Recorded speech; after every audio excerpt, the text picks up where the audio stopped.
Annapura, there was a man called James Bond. Raju James bond. Sandur TV ಸಮಸ್ತ ವೀಕ್ಷಕರಿಗೆ ನಮಸ್ಕಾರ. ನಾನು ರಾಮು ಅರಕೇರಿ. ಇವತ್ತು ಕನ್ನಡದ ರಾಜು ಜೇಮ್ಸ್ ಬಾಂಡ್ ಚಿತ್ರ ಬಿಡುಗಡೆ ಆಗಿ ರಾಜ್ಯದ 130ಕ್ಕೂ ಹೆಚ್ಚು ಥಿಯೇಟರ್ಗಳಲ್ಲಿ ತೆರೆ ಕಾಣುತ್ತಿದೆ. ಜಾಸ್ತಿ ರಿಸ್ಕ್ ತಗೊಂಡಿದ್ದೀವಿ ಅಂತ ಅನಿಸ್ತಿದೆ. ಜೀವನದಲ್ಲಿ ದೊಡ್ಡ ರಿಸ್ಕ್ ಅಂದ್ರೆ ರಿಸ್ಕ್ ತಗೊಳ್ದೇನೆ ಇರೋದು. ನೀನ್ ಎಮ್ಮೆಲೆ ಭೂತಯ್ಯನ ಕೆಂಪೇಗೌಡ ಫಿಲ್ಮ್ ಅಲ್ಲಿ ಸುದೀಪ್ ಹತ್ರ ಅಟ್ಟಾಡ್ಸ್ಕೊಂಡು ಹೋದೆ ತಿನ್ನೋ ಆರ್ಮುಗಂ ತರ ಇದೆಯಾ?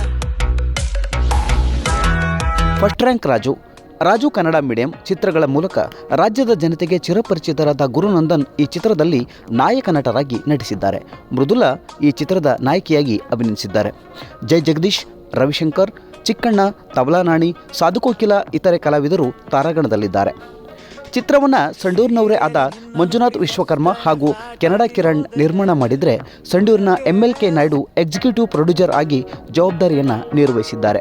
ದೀಪಕ್ ಮದನಹಳ್ಳಿ ನಿರ್ದೇಶನದ ಕಾಮಿಡಿ ಕಮ್ ಸೆಂಟಿಮೆಂಟ್ ಚಿತ್ರದಲ್ಲಿ 4 ಹಾಡುಗಳಿದ್ದು ಅನೂಪ್ ಸಿಲಿನ್ ಸಂಗೀತ ನೀಡಿದ್ದಾರೆ. ಚಂದನ್ ಶೆಟ್ಟಿ ಚಿತ್ರದ ಒಂದು ಹಾಡಿಗೆ ಧ್ವನಿಯಾಗಿರುವುದು ವಿಶೇಷ. ಹಳ್ಳಿ ಯುವಕನೊಬ್ಬ ಬ್ಯಾಂಕ್ ಮ್ಯಾನೇಜರ್ ಆಗುವವರೆಗಿನ ಕಷ್ಟ, ಸಾಲ ಇತ್ಯಾದಿ ಅಂಶಗಳ ಸುತ್ತ ಕತೆ ಸಾಗುತ್ತದೆ. ಒಂದು ಹಾಡು ಸೇರಿದಂತೆ ಚಿತ್ರದ 60% ಚಿತ್ರೀಕರಣ ಸಂಡೂರು ಭಾಗದಲ್ಲಿ ನಡೆದಿರೋದು ವಿಶೇಷ. ಗೃಹ ಸಚಿವ ಜಿ ಪರಮೇಶ್ವರ್, ನಟಿ ರಮ್ಯಾ ಚಿತ್ರತಂಡಕ್ಕೆ ಶುಭ ಕೋರಿದ್ದಾರೆ. ನೀನ್ ಎಮ್ಮೆಲೆ ಭೂತಯ್ಯನ ಕೆಂಪೇಗೌಡ ಫಿಲ್ಮ್ ಅಲ್ಲಿ ಸುದೀಪ್ ಹತ್ರ ಅಟ್ಟಾಡ್ಸ್ಕೊಂಡು ಹೋದೆ ತಿನ್ನೋ ಆರ್ಮುಗಂ ತರ ಇದೆಯಾ? So I wish you all the best. Guru, Mridula, Kiran ಅವರೇ ಮತ್ತು ಮಂಜು ಅವರೇ and to Deepak, we ಮಂಡ್ಯದವರು. So extra special wishes to you. ಒಳ್ಳೆಯದಾಗಲಿ and try and watch the film when I can. I wish you all the very best. Song ತುಂಬ ಇನ್ನು ಒಂದೊಳ್ಳೆ ಕಥಾಹಂದರವಿರುವ cinema ನೋಡಿ ಹಾರೈಸಿ ಅಂತ ಎಕ್ಸಿಕ್ಯೂಟಿವ್ ಪ್ರೊಡ್ಯೂಸರ್ MLK ನಾಯ್ಡು, ನಟ ಚಿಕ್ಕಣ್ಣ ರಾಜ್ಯ ಜನತೆಯನ್ನು ಕೋರಿದ್ದಾರೆ.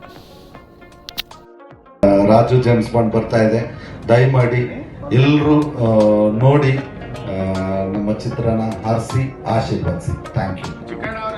ಒಬ್ಬ ಹಳ್ಳಿ ಯುವಕ ಯಾವ ಥರ ಕಷ್ಟಪಟ್ಟು ಲೋನ್ ತಗೊಂಡ್ರೆ ಎಷ್ಟು ಕಷ್ಟಪಡ್ತಾನೆ ಅಂತೇಳಿ ಇದು ನಾವು ತೋರಿಸಿದ್ವಿ. ನಮ್ಮ ಒಂದು ರಾಜು ಜೇಮ್ಸ್ ಬಾಂಡ್ ಸಂಡೂರಲ್ಲಿ 60% ಶೂಟಿಂಗ್ ಮಾಡಿದ್ವಿ. ಅದೇ ಥರ ಲಂಡನ್ನಲ್ಲಿ ಒಂದು ಎರಡು ಸಾಂಗ್ ಶೂಟ್ ಮಾಡಿದ್ವಿ. ಸಂಡೂರು ಬೆಂಗಳೂರು 20% ಶೂಟ್ ಮಾಡಿದ್ವಿ. ಹಾಗೆ ನಮ್ಮೆಲ್ಲ ಏನಂದ್ರೆ ಜನರಿಗೆ ಒಂದು ಒಳ್ಳೆ ಮೂವಿ ಕೊಡ್ಬೇಕಂತೇಳಿ ಪ್ರಾಕ್ಟಿಕಲ್ ಆಗಿ ಏನು ನಡೀತಿದೆ, ಹೇಗೆ ನಡೀತಿದೆ, ಆಮೇಲೆ ಯಾವುದು ಇಲ್ಲಿ ಇದಿಲ್ಲ, ಗ್ರಾಫಿಕ್ಸ್ ಇಲ್ಲ, ಏನಿಲ್ಲ. ಯಾಕಂದ್ರೆ ಒಂದು ಪ್ರೇಕ್ಷಕ ಯಾವ ಥರ ಇಷ್ಟಪಡ್ತಾನೋ ಆ ಥರ ಇಷ್ಟಪಡ್ಬೇಕಂತೇಳಿ ನಮ್ಮ ಪ್ರೊಡ್ಯೂಸರ್ ಆದ ಮಂಜುನಾಥ್ ಅವರು ಮತ್ತು ಕೆನಡಾ ಕಿರಣ್ ಅವರು ಹೇಳಿದ್ರಿಂದ ನಾವೆಲ್ಲ ಒರಿಜಿನಾಲಿಟಿಯನ್ನು ಈ ಫಿಲ್ಮ್ನಲ್ಲಿ ತೋರಿಸ್ತಾ ಇದ್ದೀವಿ.